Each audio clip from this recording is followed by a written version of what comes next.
Nous avons célébré la venue du Seigneur pendant l'Avent, l'Adventus. Oui, le Seigneur vient toujours visiter son peuple. Nous avons vu la concrétisation, l'incarnation, la naissance d'un enfant à Bethléem. Et cette bonne nouvelle de Dieu présent dans notre monde s'est étendue à toutes les nations avec la visite des mages. Finalement, après le baptême par Jean, Jésus s'est senti investi pleinement de sa mission. Il a vu les cieux s'ouvrir, l'Esprit descendre sur lui comme une colombe, et le Père lui dire « Tu es mon Fils bien-aimé, en toi j'ai mis toute ma joie. » Voilà, les prémices sont accomplies, les temps sont accomplis, le règne de Dieu est tout proche. Jésus commence sa mission. Et il nous est donné, une fois encore, avec l'aide d'un évangile, celui de Marc cette année-ci, de le suivre sur les chemins de Galilée d'abord, et puis la montée à Jérusalem. Invité comme chaque année, mais attention, nous ne lisons pas une vieille histoire d'il y a 2000 ans. Je le répète, Jésus vient aujourd'hui dans nos vies, avec tout ce que nous vivons. C'est aujourd'hui qu'il nous rejoint dans notre vie humaine.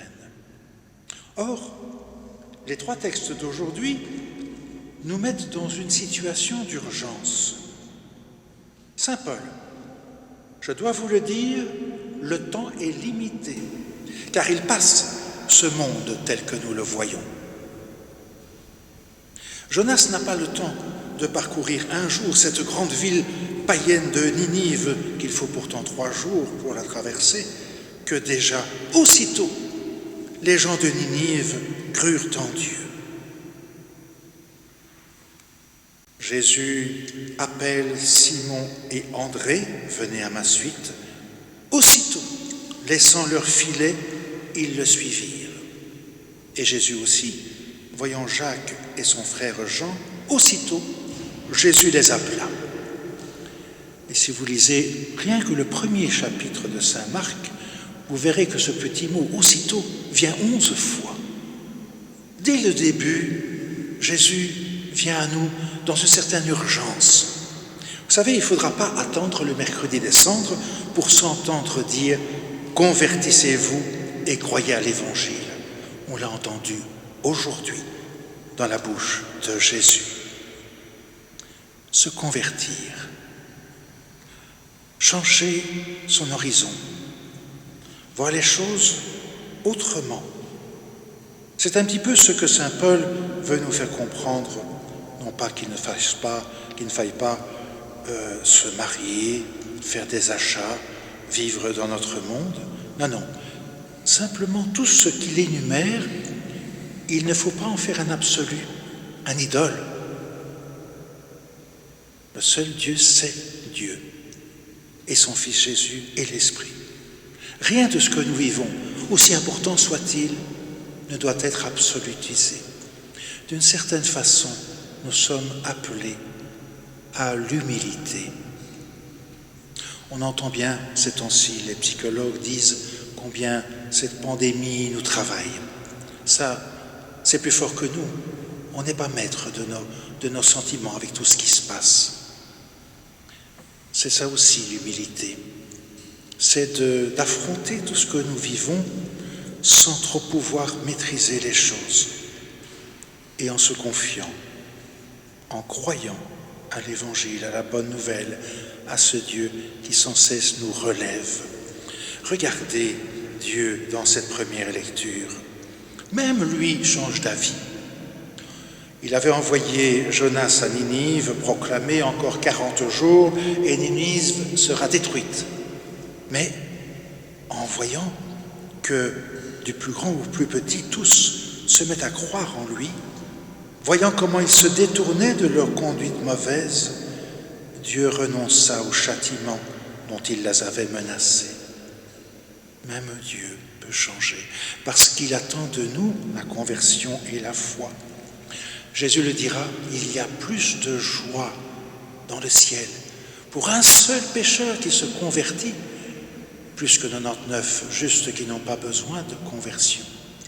Et ici, il n'y a pas un juste, un pécheur qui se convertit. Il y a toute une ville énorme, grande ville païenne. Jonas aussi devra se convertir. Vous connaissez son histoire. Quand Jésus veut l'envoyer à Ninive, il se dit, mais déjà à Jérusalem, j'arrive pas à les convertir, à les ramener à Yahvé. Alors cette grande ville païenne, Ninive, païenne en plus, au lieu d'aller plein est, il va plein ouest. Il va se retrouver sur un bateau, la tempête, il se rend compte qu'il a désobéi au Seigneur. Il accepte d'être jeté par-dessus bord, recueilli pendant 3 jours dans le ventre d'une baleine qui le remet sur le rivage. Et la parole du Seigneur fut adressée de nouveau à Jonas, et cette fois-ci, il y va. Mais vous savez aussi qu'il ne va rien comprendre.